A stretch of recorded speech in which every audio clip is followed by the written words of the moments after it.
Naga Sastra dan Sabuk Inten. Audiobook, novel silat. Cerita, Esa Mintarja. Bab 1. Awan yang hitam pekat bergulung-gulung di langit seperti lumpur yang diaduk dan kemudian dihanyutkan oleh banjir, sehingga malam gelap itu menjadi semakin hitam. Sehitam suasana kerajaan Demak pada waktu itu, di mana terjadi perebutan pengaruh antara wali pendukung kerajaan Demak dengan Syekh Siti Jenar. Pertentangan itu sedemikian meruncingnya sehingga terpaksa diselesaikan dengan pertumpahan darah. Syekh Siti Jenar dilenyapkan.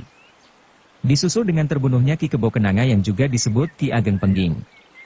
Ki Kebo Kenanga ini meninggalkan seorang putra bernama Mas Karbet.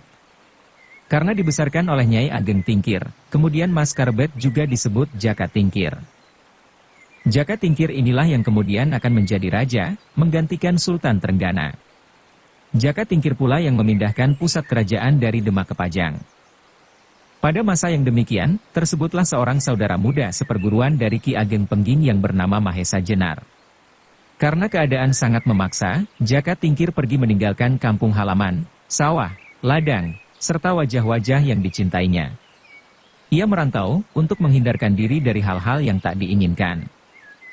Telah bertahun-tahun Mahesa Jenar mengabdikan dirinya kepada negara sebagai seorang prajurit.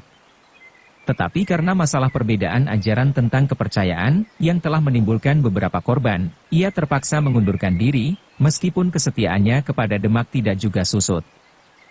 Maka hanya dengan bekal kepercayaan kepada diri sendiri serta kepercayaan kepada Tuhan Yang Maha Esa, Mahesa Jenar mencari daerah baru yang tidak ada lagi persoalan mereka yang berbeda pendapat mengenai pelaksanaan ibadah untuk menyembah Tuhan Yang Maha Esa. Mahesa Jenar adalah bekas seorang prajurit pilihan, pengawal raja.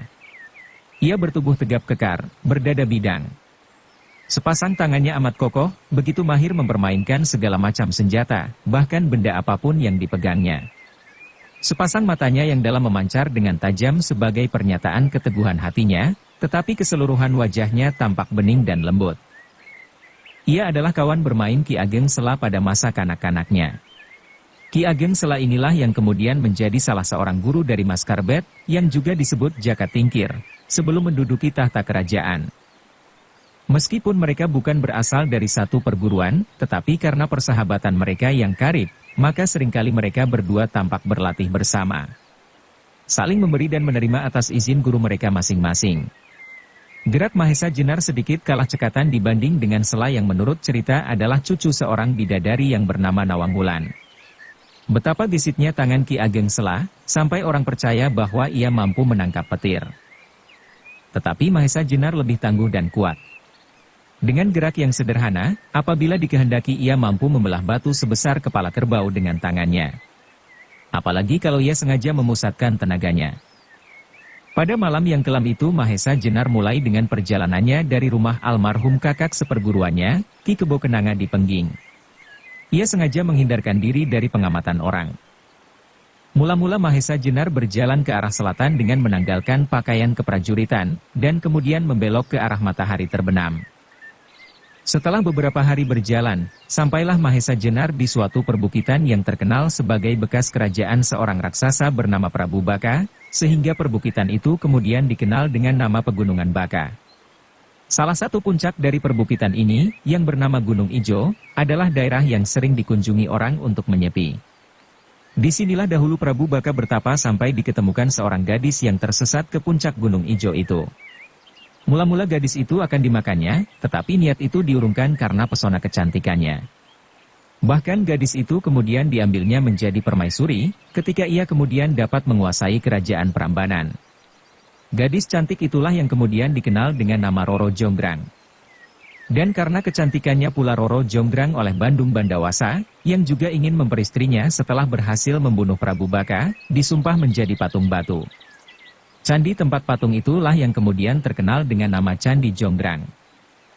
Tetapi pada saat Mahesa Jenar menginjakkan kakinya di puncak bukit itu terasalah sesuatu yang tak wajar. Beberapa waktu yang lalu ia pernah mengunjungi daerah ini. Tetapi sekarang alangkah bedanya. Tempat ini tidak lagi sebersih beberapa waktu berselang. Rumput-rumput liar tumbuh di sana-sini. Dan yang lebih mengejutkannya lagi, adalah ketika dilihatnya kerangka manusia. Melihat kerangka manusia itu hati Mahesa Jenar menjadi tidak enak. Ia menjadi sangat berhati-hati karenanya. Tetapi ia menjadi tertarik untuk mengetahui keadaan di sekitar tempat itu. Ia menjadi semakin tertarik lagi ketika dilihatnya tidak jauh dari tempat itu terdapat beberapa macam benda alat minum dan batu-batu yang diatur sebagai sebuah tempat pemujaan. Dan di atasnya terdapat pula sebuah kerangka manusia. Mahesa Jenar pernah belajar dalam pelajaran tata berkelahi mengenai beberapa hal tentang tubuh manusia. Itulah sebabnya maka ia dapat menduga bahwa rangka-rangka itu adalah rangka perempuan yang tidak tampak adanya tanda-tanda penganiayaan. Cepat ia dapat menebak bahwa beberapa waktu berselang telah terjadi suatu upacara aneh di atas bukit ini. Tetapi ia tidak tahu macam upacara itu. Untuk mengetahui hal itu, ia mengharap mendapat keterangan dari penduduk sekitarnya. Tetapi Mahesa Jenar menjadi kecewa ketika ia melayangkan pandangannya ke sekitar bukit itu. Tadi ia sama sekali tidak memperhatikan bahwa tanah-tanah Pategalan telah berubah menjadi belukar. Agaknya sudah beberapa waktu tanah-tanah itu tidak lagi digarap. Maka ketika ia sudah tidak mungkin lagi untuk mendapatkan keterangan lebih banyak lagi tentang kerangka-kerangka tersebut, maka dengan pertanyaan-pertanyaan yang berputar-putar di kepalanya, Mahesa Jenar melanjutkan perjalanannya ke barat, menuruni lembah dan mendaki tebing-tebing perbukitan sehingga sampailah ia di atas puncak pusat kerajaan Prabu Baka. Dari atas bukit itu Mahesa Jenar melayangkan pandangannya jauh di dataran sekitarnya. Di sebelah utara tampaklah kumpulan candi yang terkenal itu, yaitu Candi Jonggrang. Sempat juga Mahesa Jenar mengagumi karya yang telah menghasilkan candi-candi itu. Menurut cerita, candi-candi yang berjumlah 1000 itu adalah hasil kerja Bandung Bandawasa hanya dalam satu malam saja, untuk memenuhi permintaan Roro Jonggrang. Tetapi ketika ternyata Bandung Bandawasa akan dapat memenuhi permintaan itu, Roro Jonggrang berbuat curang. Maka marahlah Bandung Bandawasa. Jonggrang disumpah sehingga menjadi candi yang ke-1000. Candi itu dikitari oleh persawahan yang ditumbuhi batang-batang padi yang sedang menghijau. Daun-daunnya mengombak seperti mengalirnya gelombang-gelombang kecil di pantai karena permainan angin. Tiba-tiba Mahesa Jenar teringat akan kerangka-kerangka yang ditemukannya di atas Gunung Ijo. Di dekat persawahan yang sedang menghijau itu pasti ada penduduknya. Di sana, mungkin ia akan mendapat beberapa keterangan tentang kerangka-kerangka itu. Karena pikiran itu maka segera ia menuruni bukit dan cepat-cepat pergi ke arah pedesaan di sebelah Candi Jonggrang di tepi Sungai Opak. Ketika ia sampai di desa itu, terasa alangkah asingnya penduduk menerima kedatangannya. Anak-anak yang sedang bermain di halaman dengan riangnya, segera berlari-larian masuk ke rumah. Terasa benar bahwa beberapa pasang mata mengintip dari celah-celah dinding rumahnya. Apakah yang aneh padaku, pikirnya.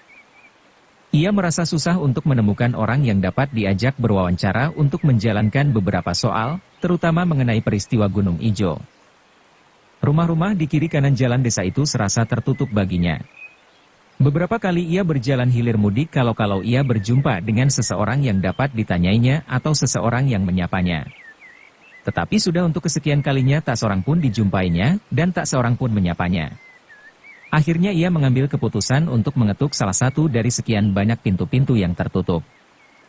Tiba-tiba terasa sesuatu yang tidak wajar. Dari balik-balik pagar batu di sekitarnya, didengarnya dengus nafas yang tertahan-tahan.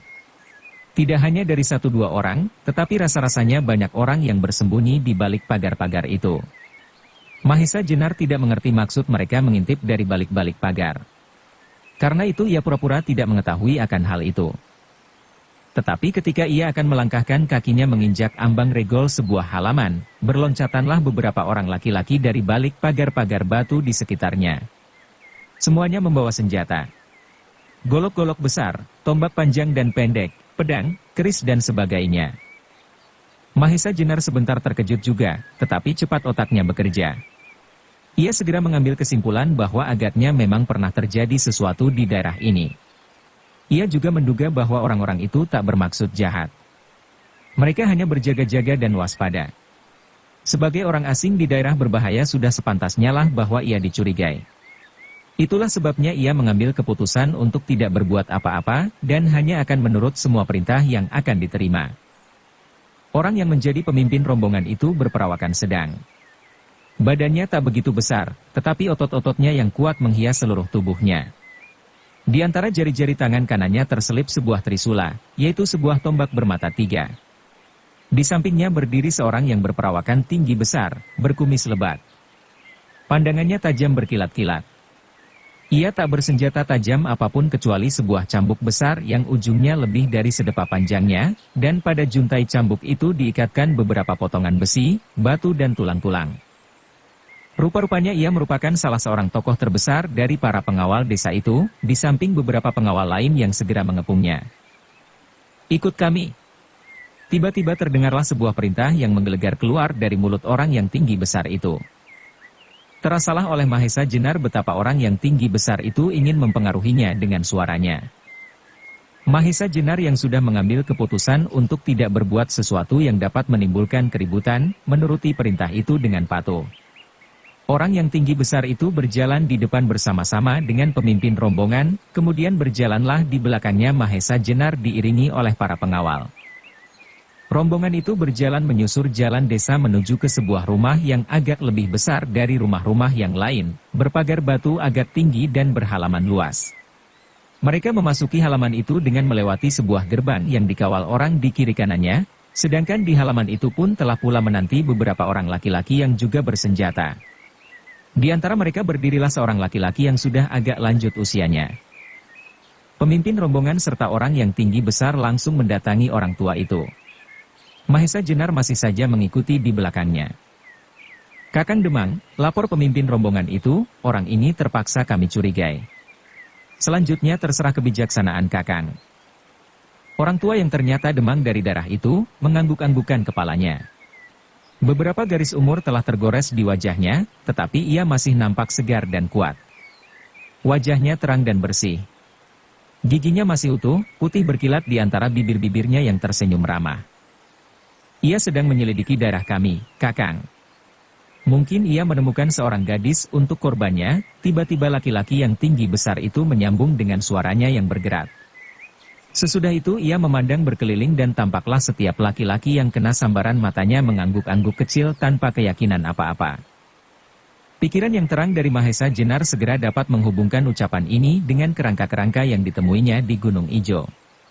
Mungkin ucapan orang itu bertalian dengan peristiwa yang sedang menjadi tanda tanya di dalam hatinya. Demang tua itu memandang Mahesa Jenar dari ujung kaki sampai ke ujung rambutnya. Umurnya yang telah lanjut, menolongnya untuk mengenal sedikit tentang watak-watak orang yang baru saja dijumpainya. Dan terhadap Mahesa Jenar, ia tidak menduga adanya maksud-maksud buruk. "Bolehkah aku bertanya?" kata Demang tua itu dengan nada yang berat tetapi sopan dan rumah. "Siapakah nama Kisanak dan dari manakah asal Kisanak? Sebab menurut pengamatan kami, Kisanak bukanlah orang dari daerah kami." Mula-mula Mahesa Jenar ragu. Haruskah ia mengatakan keadaan yang sebenarnya, ataukah lebih baik menyembunyikan keadaan yang sebenarnya? Ia masih belum tahu, sampai di mana jauh akibat tindakan-tindakan pemerintah kerajaan Demak terhadap para pengikut Syekh Siti Jenar. Kalau ia tidak berkata yang sebenarnya, maka ada suatu kemungkinan bahwa kecurigaan orang terhadapnya semakin besar. Mungkin pula ia ditangkap, ditahan atau semacamnya itu. Akhirnya Mahesa Jenar mengambil keputusan untuk mengatakan sebagian saja dari keadaannya. Oleh keraguan-raguannya inilah maka sampai beberapa saat Mahesa Jenar tidak menjawab, sehingga ketika baru saja ia akan berkata, terdengarlah orang yang tinggi besar itu membentak, "Ayo bilang." Mahesa Jenar sebenarnya sama sekali tidak senang diperlakukan sedemikian, tetapi ia tidak ingin ribut-ribut. Maka dijawabnya pertanyaan itu dengan sopan pula, "Bapak Demang, kalau Bapak Demang ingin mengetahui, aku berasal dari Pandanaran. Aku adalah pegawai Istana Demak, yang karena sesuatu hal ingin menjelajahi daerah-daerah wilayah kerajaan Demak." Beberapa orang tampak terkejut mendengar jawaban ini. Seorang pegawai istana adalah orang yang pantas sekali mendapat kehormatan. Sedang orang ini, orang yang mengaku menjadi pegawai istana itu menjadi orang tangkapan. Apakah kalau hal semacam ini sampai terdengar oleh kalangan istana, tidak akan menjadikan mereka murka? Mahesa Jenar merasakan pengaruh kata-katanya itu atas orang-orang yang mengepungnya. Demikian juga wajah orang tinggi besar itu tampak berubah. Dahinya berkerinyut dan alisnya ditariknya tinggi-tinggi. Demang tua itu sekali lagi mengangguk-anggukan kepalanya, tetapi kemudian ia bertanya lagi dengan nada yang masih sesopan tadi. Menilik sikap Kisanak, memang tepatlah kalau Kisanak seorang pegawai istana, atau setidak-tidaknya orang-orang kota seperti yang pernah aku kenal. Tetapi kedatangan Kisanak seorang diri kemari, merupakan sebuah pertanyaan bagi kami. Sekali lagi tampak wajah-wajah di sekitar Mahesa Jenar berubah. Mereka jadi ikut bertanya pula di dalam hati. Ya, kenapa seorang pegawai istana pergi sedemikian jauhnya seorang diri? Tetapi tak seorang pun yang mengucapkan pertanyaan itu. Orang ini ingin memperbodoh kita Kakang, kembali terdengar suara gemuruh orang yang tinggi besar itu dengan matanya yang berkilat-kilat. Sekali lagi ia memandang berkeliling, kepada orang-orang yang berdiri memagari. Dan sekali lagi orang-orang itu mengangguk-angguk kecil tanpa keyakinan apa-apa. Sikap orang yang tinggi besar itu semakin tidak menyenangkan hati Mahesa Jenar, tetapi ia masih saja menahan dirinya dan menjawab dengan ramah pula. Bapak Demang, sebenarnya memang aku mempunyai banyak keterangan mengenai diriku, tetapi sebaiknya lah kalau keterangan-keterangan itu aku berikan khusus untuk Bapak Demang, tidak di hadapan orang banyak. Sebab ada hal-hal yang tidak perlu diketahui umum. Mahesa Jenar sama sekali tidak menduga bahwa perkataannya itu mempunyai akibat yang kurang baik. Orang yang tinggi besar itu, yang sebenarnya bernama Baureksa, dan bertugas sebagai kepala penjaga keamanan Kademangan Prambanan, merasa sangat tersinggung. Ia merasa direndahkan oleh orang asing itu, dengan mengesampingkannya dari pembicaraan. Karena itu ia membentak dengan suaranya yang lantang. Apa perlunya Kakang Demang meladeni orang semacam kau? Sekarang saja kau bicara. Perlakuan orang itu sebenarnya sudah keterlaluan. Tetapi Mahesa Jenar masih berusaha untuk menahan diri, dan menjawab dengan baik. Apa yang perlu kau ketahui telah aku katakan. Belum cukup, jawab Baureksa semakin marah. Apa yang akan kau katakan kepada Kakang Demang? Mahesa Jenar memandang kepada orang tua itu. Wajahnya yang bening menjadi agak suram. Sebenarnya ia dapat menerima permintaan Mahesa Jenar, tetapi ia tidak dapat menyakiti hati bawahannya yang merupakan tulang punggung kademangannya. Memang, Demang tua itu sendiri sering merasa tidak senang akan sikap Baureksa. Tetapi orang ini terlalu berpengaruh karena kehebatannya. Malahan pernah terpikir olehnya untuk suatu waktu memberi pelajaran sedikit kepada Baureksa, sebab meskipun usianya telah lanjut tetapi ia masih merasa mampu untuk melakukannya. Tetapi hal yang demikian akan tidak baik pengaruhnya terhadap rakyat yang justru sekarang memerlukan perlindungan dari bahaya yang setiap saat dapat mengancam. Dan tiba-tiba saja ia mendapat suatu pikiran baik.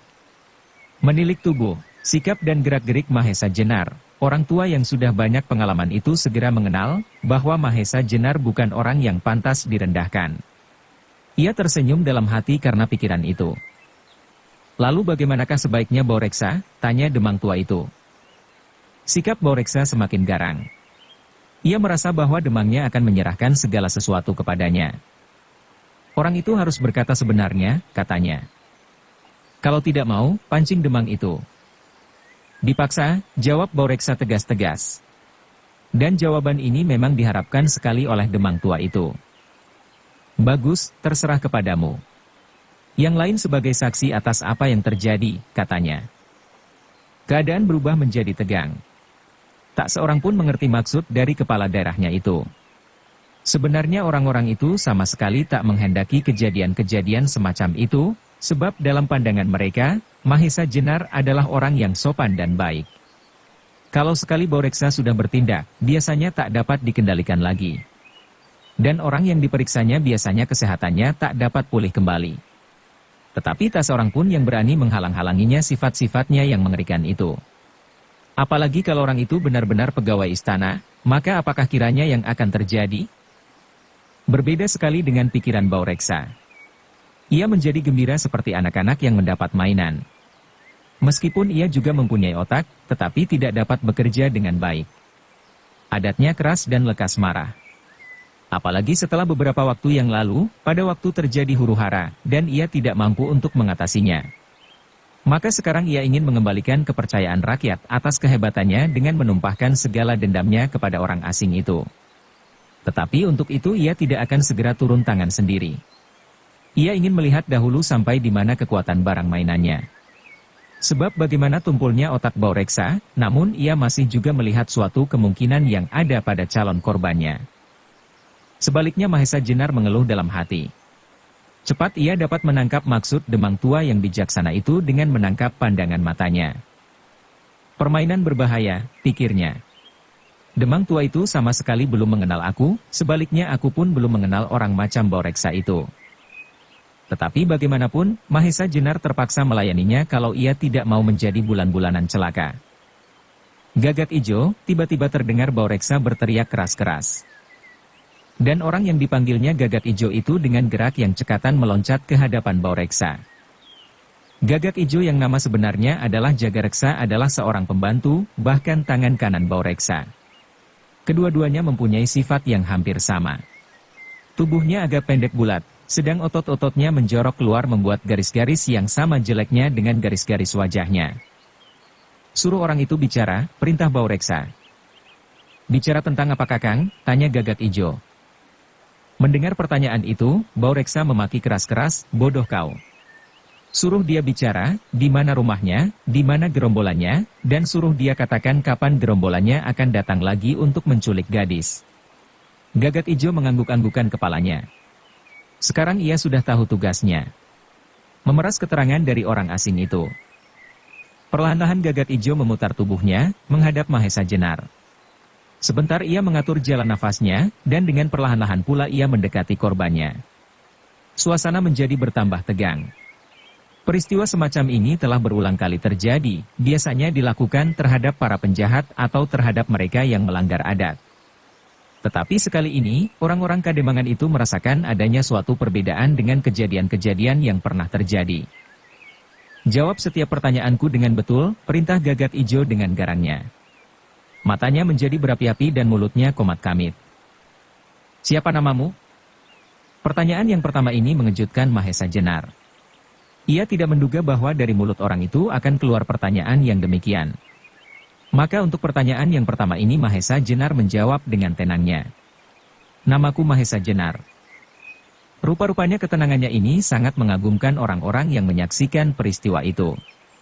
Tidak pernah ada seorang pun yang dapat bertindak setenang itu menghadapi Gagak Ijo, apalagi Baureksa. Bagus, dengus Gagak Ijo. Nama yang bagus. Mengenal namamu adalah perlu sekali bagiku. Kalau terpaksa tanganku membunuhmu. Orang-orang sudah tahu bahwa kau bernama Mahesa Jenar. Gagak Ijo lalu mengangguk-angguk dengan sikap yang sombong sekali. Memang, ia mempunyai kebiasaan untuk tidak segera bertindak. Ia senang melihat korbannya ketakutan dan bahkan pernah ada yang sampai terjatuh di tempat. Tetapi kali ini ia merasa aneh, Mahesa Jenar tenang bukan kepalang. Dan ini sangat menjengkelkannya. Kau sudah dengar perintah Kakang Baureksa, katanya, apa yang harus kau katakan, sekarang katakanlah. Tak ada yang akan aku katakan, jawab Mahesa Jenar. Gagak Ijo terkejut mendengar jawaban itu, sehingga membentak keras. Bicaralah. Lalu suaranya ditahan perlahan-lahan. Bicaralah supaya aku tidak usah memaksamu. Mahesa Jenar kemudian menjadi jemu melihat sikap Gagak Ijo yang sombong itu. Maka ia mengambil keputusan untuk cepat-cepat menyelesaikan pertunjukan yang membosankan itu, dengan membuat Gagak Ijo marah. Baiklah aku berkata, kata Mahesa Jenar, bahwa rumahku adalah jauh sekali seperti yang sudah aku katakan kepada Bapak Demang tadi. Tetapi kedatanganku kemari sama sekali tidak akan menculik gadis-gadis. Aku datang kemari karena aku ingin menculik kau untuk menakuti gadis-gadis. Mereka yang mendengar jawaban itu terkejut bukan main. Alangkah beraninya orang asing itu. Malahan akhirnya beberapa orang menjadi hampir-hampir tertawa, tetapi ditahannya kuat-kuat, kecuali Demang tua itu yang tampak tersenyum-senyum. Sebaliknya Gagak Ijo menjadi marah bukan kepalang. Mukanya menjadi merah menyala dan giginya gemeretak. Selama hidup ia belum pernah dihinakan orang sampai sedemikian, apalagi di hadapan Demang dan Baureksa. Maka ia tidak mau lagi berbicara, tetapi ia ingin menyobek mulut Mahesa Jenar yang sudah menghinanya itu. Dengan gerak yang cepat ia meloncat dan kedua tangannya menerkam wajah Mahesa Jenar. Orang-orang yang menyaksikan gerak Gagak Ijo itu menjadi tergoncang hatinya. Mereka telah berpuluh kali melihat ketangkasan Gagak Ijo, tetapi kali ini gerakannya adalah di luar dugaan. Hal ini terdorong oleh kemarahannya yang meluap-luap, sehingga semua orang yang menyaksikan menahan nafas sambil berdebar-debar. Tetapi gerakan ini bagi Mahesa Jenar adalah gerakan yang sangat sederhana. Bahkan mirip dengan gerak yang tanpa memperhitungkan kemungkinan yang ada pada lawannya. Untuk menghindari serangan ini Mahesa Jenar tidak perlu banyak membuang tenaga. Hanya dengan sedikit mengisarkan tubuhnya dengan menarik sebelah kakinya, Mahesa Jenar telah dapat menghindari terkaman Gagat Ijo itu. Dengan demikian, karena dorongan kekuatannya sendiri Gagat Ijo menjadi kehilangan keseimbangan. Dalam keadaan yang demikian, sebenarnya Mahesa Jenar dengan mudahnya dapat membalas serangan itu dengan suatu pukulan yang dapat mematahkan tengkuk Gagat Ijo. Tetapi Mahesa Jenar tahu, kalau dengan demikian akibatnya akan hebat sekali. Karena itu, ia hanya menyerang Gagat Ijo dengan sentuhan jarinya, untuk mendorong punggung Gagat Ijo dengan arah yang sama. Gagat Ijo yang memang sudah kehilangan keseimbangan, segera jatuh tertelungkup mencium tanah. Mereka yang berdiri mengitari arena pertarungan itu, mula-mula mengira bahwa akan hancurlah muka orang asing itu diremas oleh Gagat Ijo. Tetapi ketika mereka menyaksikan kenyataan itu, menjadi sangat terkejut dan heran. Gagat Ijo itu sendiri malahan yang mencium tanah. Banyak di antara mereka tidak dapat melihat apa yang sudah terjadi. Tetapi dengan demikian Mahesa Jenar tambah berhati-hati, sebab ia tahu bahwa apa yang dilakukan Gagat Ijo adalah di luar kesadarannya, karena terdorong oleh kemarahannya yang memuncak. Sehingga dalam tindakan selanjutnya, pastilah Gagat Ijo akan memperbaiki kesalahannya. Gagat Ijo sendiri kemudian merasa bahwa tindakannya kurang diperhitungkan lebih dahulu. Ia baru sadar ketika hidungnya sudah menyentuh tanah, dan sebentar kemudian seluruh mukanya. Peristiwa ini adalah memalukan sekali. Tokoh seperti Gagat Ijo dengan bulat-bulat terbanting di atas tanah tanpa dapat berbuat sesuatu untuk menahannya. Karena itu ia menjadi semakin marah. Hatinya menjadi seperti terbakar dan matanya merah menyala-nyala. Seluruh tubuhnya menggigil seperti orang kedinginan. Tetapi setelah mengalami kejadian tersebut, ia tidak berani menyerang dengan membabi buta. Karena itu, ketika ia mulai menyerang lagi, ia berbuat lebih hati-hati. Dengan kecepatan yang tinggi, ia menyerang dengan kakinya ke arah perut Mahesa Jenar. Tetapi dengan cepat pula serangan ini dapat dihindari, dan sebelum Gagat Ijo dapat berdiri tegak kembali, Mahesa Jenar telah membalas menyerang dadanya. Tetapi Gagat Ijo cukup waspada. Ia membuat gerakan setengah lingkaran ke belakang untuk menghindari serangan Mahesa Jenar. Bersamaan dengan itu, kakinya menyambar tangan Mahesa Jenar. Mahesa Jenar cepat-cepat menarik serangannya, dan secepat itu pula tangannya yang lain menyentuh kaki Gagat Ijo itu ke atas. Sekali lagi Gagat Ijo kehilangan keseimbangan, dan kali ini ia jatuh terlentang. Dengan gugup Gagat Ijo berguling dan kemudian berusaha tegak kembali. Sementara itu Mahesa Jenar telah jemu dengan permainan ini. Ia ingin segera mengakhirinya. Maka ketika Gagat Ijo hampir berhasil menegakkan dirinya, seperti sambaran kilat telapak tangan Mahesa Jenar melekat di dada Gagat Ijo. Meskipun Mahesa Jenar hanya mempergunakan tenaga dorong yang tidak seberapa, tetapi akibatnya hebat sekali. Nafas Gagat Ijo mendadak serasa berhenti, dan pandangannya menjadi kuning berkunang-kunang. Meskipun dengan susah payah, ia mencoba untuk menahan diri, tetapi perlahan-lahan ia terjatuh kembali. Ia terduduk di tanah dengan nafas tersengal-sengal, sedangkan kedua tangannya berusaha untuk menahan berat badannya. Orang-orang yang melihat pertandingan itu berdiri tanpa berkedip. Gagat Ijo termasuk orang yang dikagumi di desa itu. Tetapi Mahesa Jenar dengan mudahnya dapat menjatuhkannya. Ilmu macam apakah yang dimilikinya? Belum lagi mereka sempat berpikir lebih banyak, mereka dikejutkan oleh gertak bau reksa yang gemuruh seperti membelah langit. Ketika ia menyaksikan Gagat Ijo, orang kepercayaannya dipermainkan orang asing itu, hatinya menjadi panas. Meskipun di antara kemarahannya itu terselip pula perasaan was-was. Ternyata orang yang dianggapnya barang mainan itu, adalah barang mainan yang mahal. Itulah sebabnya maka sebelum mengadu tenaga, bau reksa akan berusaha untuk mengurangi kegesitan lawannya dengan melukainya lebih dahulu. Cambuknya yang besar dan panjang dengan potongan-potongan besi, batu dan tulang-tulang itu diputarnya di atas kepala sampai menimbulkan suara berdesing-desing. Mahesa Jenar kini harus benar-benar waspada. Suara yang berdesing-desing itu sedikit banyak dapat menunjukkan kira-kira sampai di mana kekuatan bau reksa. Hanya apakah bau reksa dapat mempergunakan kekuatan serta tenaganya dengan baik, itulah yang masih perlu diuji. Orang-orang yang menyaksikan menjadi semakin berdebar-debar. Apalagi ketika mereka melihat bau reksa akan mempergunakan senjatanya, maka menurut pikiran mereka, sedikit kemungkinannya Mahesa Jenar dapat menyelamatkan diri. Cambuk Baureksa yang berputar-putar itu, cepat sekali menyambar leher Mahesa Jenar, tetapi secepat itu pula Mahesa Jenar membungkuk menghindari, sehingga cambuk itu tidak mengenai sasarannya. Baureksa yang merasa serangannya gagal menjadi semakin marah. Dengan cepat ia mengubah arah cambuknya dan dengan mendatar ia menyerang arah dada. Mahesa Jenar sadar bahwa dalam jarak yang agak jauh sulit baginya untuk menghindari serangan-serangan cambuk Baureksa yang cukup cepat dan keras. Karena itu sebelum cambuk Baureksa sempat mengenainya, Mahesa Jenar dengan gerakan kilat meloncat maju, dekat sekali di samping Baureksa, dan menggempur tangan Baureksa yang memegang senjata itu. Gempuran itu terasa hebat sekali dan tak terduga-duga. Terasa tulang-tulang Baureksa gemertak. Perasaan sakit serta panas menyengat-nyengat, tidak hanya pada bagian yang terkena, tetapi seakan-akan menjalar sampai ke ubun-ubun. Cambuknya segera terlepas dan melontar jauh. Baureksa sama sekali tidak mengira bahwa hal yang semacam itu bisa terjadi. Karena itu sama sekali ia tak dapat memberikan perlawanan, dan membiarkan cambuknya terlontar. Mengalami hal semacam itu, meskipun terpaksa menahan sakit, Baureksa menjadi bertambah kalap.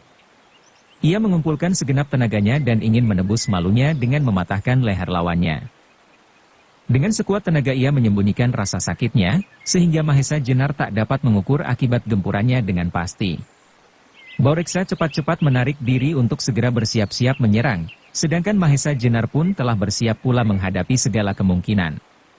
Kembali Baureksa menyerang lawannya kedua arah sekaligus. Tangan kanannya menyodok perut, sedangkan tangan kirinya menghantam pelipis. Mendapat serangan ini Mahesa Jenar segera merendahkan diri serta memutar tubuh. Tetapi ketika Baureksa melihat bahwa Mahesa Jenar mencoba menghindar, segera Baureksa mengubah arah serangannya. Cepat-cepat ia menarik tangannya dan dengan satu gerakan dahsyat ia meloncat dan menendang kepala lawannya. Mahesa Jenar tidak menduga bahwa Baureksa dapat meloncat secepat itu. Karena itu ia tidak lagi sempat mengelak. Sebenarnya Mahesa Jenar masih akan menghindari bentrokan-bentrokan secara langsung, sebab sampai sekian ia masih belum dapat menjajaki sampai di mana kekuatan Baureksa yang sebenarnya. Tetapi kali ini, ia harus melawan serangan kaki Baureksa itu. Maka untuk tidak mengalami hal-hal yang tidak dikehendaki atas dirinya, terpaksa Mahesa Jenar mempergunakan sebagian besar dari tenaganya yang dipusatkan pada siku tangan kanannya. Ia merendah sedikit sambil memiringkan tubuhnya. Maka, terjadilah suatu benturan yang hebat antara kaki Baureksa dengan siku tangan Mahesa Jenar. Akibatnya hebat pula.